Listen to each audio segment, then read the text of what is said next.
പ്രിയമുള്ളവരെ, ഇന്ന് നമ്മൾ സഞ്ചരിക്കുന്ന ഈ പാതയ്ക്ക് ഒരു ചരിത്രമുണ്ട്. അതെ, KK റോഡിന്റെ ചരിത്രം. 1863 റാണി ലക്ഷ്മിഭായിയുടെ ഭരണകാലത്താണ് KK റോഡിന്റെ പണി ആരംഭിക്കുന്നത്. ഇതിന് കാരണമായത് 1845 മുണ്ടക്കയത്തെത്തിയ മിഷണറി ബേക്കർ ജൂനിയറാണ്. അന്നും മുണ്ടക്കയം മുതൽ കുമിളി വരെ നടപ്പാത ഉണ്ടായിരുന്നു. ഏലവും തേയിലയും കുരുമുളകും തുടങ്ങിയ സുഗന്ധവ്യഞ്ജനങ്ങളിൽ കണ്ണുവച്ച് വ്യാപാരത്തിന് വന്ന ബ്രിട്ടീഷുകാർക്ക് ചരക്ക് നീക്കത്തിന് റോഡ് അത്യാവശ്യമായി വന്നു.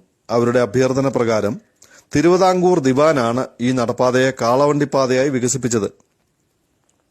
8 വർഷങ്ങൾ കൊണ്ടാണ് ഘോരവനത്തിലൂടെയുള്ള കാളവണ്ടിപ്പാത വികസിപ്പിച്ചത്. 4 വർഷം കൊണ്ട് കോട്ടയം മുതൽ മുണ്ടക്കയം വരെയും പിന്നെ 4 വർഷങ്ങൾ കൊണ്ട് മുണ്ടക്കയം മുതൽ കുമിളി വരെയും ഘട്ടഘട്ടമായിട്ടാണ് പണി നടന്നത്. ഓരോ പ്രദേശങ്ങളിലെയും ആയിരക്കണക്കിന് ആളുകളാണ് റോഡ് നിർമ്മാണത്തിനായി പങ്കാളികളായത്.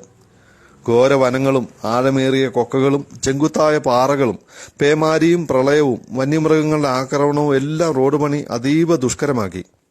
ഒരു യുദ്ധത്തിന് പോകുന്നത് പോലെയായിരുന്നു ആളുകൾ റോഡ് പണിക്ക് പോയിരുന്നത്. കാരണം പല ആളുകളും തിരിച്ചു വരില്ലായിരുന്നു. സായിപ്പന്മാരുടെ മേൽനോട്ടത്തിൽ ആദിവാസികളെയും നാട്ടുകാരെയും കൊണ്ടാണ് പാതപണി ആരംഭിച്ചത്. റോഡ് പണിക്ക് സായിപ്പന്മാർ കുതിരപ്പുറത്തിരുന്ന് നേതൃത്വം നൽകി. 2000 ആളുകൾ വരെ ഒരേ സമയത്ത് പണി ചെയ്ത ദിവസങ്ങളുമുണ്ട്.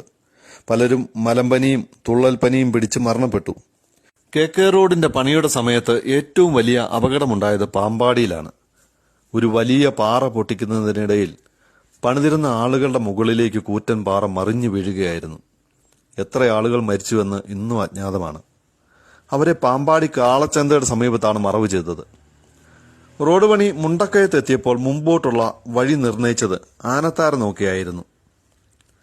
അതായത് ഇപ്പോൾ ഈ കാണുന്ന KK റോഡ് പണ്ട് ആനകൾ സഞ്ചരിച്ചിരുന്ന വഴികളായിരുന്നെന്ന് ചുരുക്കം. വിഷമുള്ളുകളും ഉഗ്രവിഷമുള്ള പാമ്പുകളുമുള്ള വനങ്ങൾ വെട്ടിത്തെളിക്കാൻ മടിച്ച പണിക്കാരെയും നാട്ടുകാരെയും ആദിവാസികളെയും കൊണ്ട് പണിയെടുപ്പിക്കുവാൻ വേണ്ടിയിട്ട് സായിപ്പന്മാർ ഒരു സൂത്രം കണ്ടെത്തി. ഈ സ്ഥലങ്ങളിലെല്ലാം വെള്ളി സ്വർണ്ണ നാണയങ്ങൾ വിതറി. ഇത് കരസ്ഥമാക്കാനായി എല്ലാവരും കാടുകൾ വെട്ടിത്തെളിച്ച് വെടിപ്പാക്കും. കുറെ ആളുകൾ ഇതിനിടയിൽ പാമ്പുകടിയേറ്റ് മരിക്കും. ബാക്കിയുള്ളവർക്ക് സ്വർണവും വെള്ളിയും കിട്ടും. സായിപ്പന്മാർക്ക് പണിയും നടന്നു കിട്ടും. കൂലി കൊടുക്കാതെ പണിയെടുപ്പിക്കാനുള്ള ഒരു തന്ത്രം കൂടിയായിരുന്നു ഇത്. അങ്ങനെ ഏറ്റവും കൂടുതൽ സ്വർണം വിതറിയ സ്ഥലത്തിന് പൊൻകുന്നമെന്ന പേര് വന്നു അത്രേ. 165 വർഷങ്ങൾക്ക് മുമ്പ് നടവഴിയായിരുന്ന കാട്ടുപാതയാണ് KK റോഡെന്ന് ചരിത്ര രേഖകൾ പറയുന്നു. ശ്രീ ചിത്തിര തിരുനാൾ മഹാരാജാവാണ് KK റോഡ് ഉദ്ഘാടനം ചെയ്തത്. അന്ന് അദ്ദേഹം കോട്ടയം തൊട്ട് കുമിളി വരെ ഈ റോഡിലൂടെ സഞ്ചരിക്കുകയുണ്ടായി. പിന്നീട് പ്രധാനമന്ത്രിയായ ജവഹർലാൽ നെഹ്റുവും ഈ റോഡിലൂടെ സഞ്ചരിക്കുകയുണ്ടായി.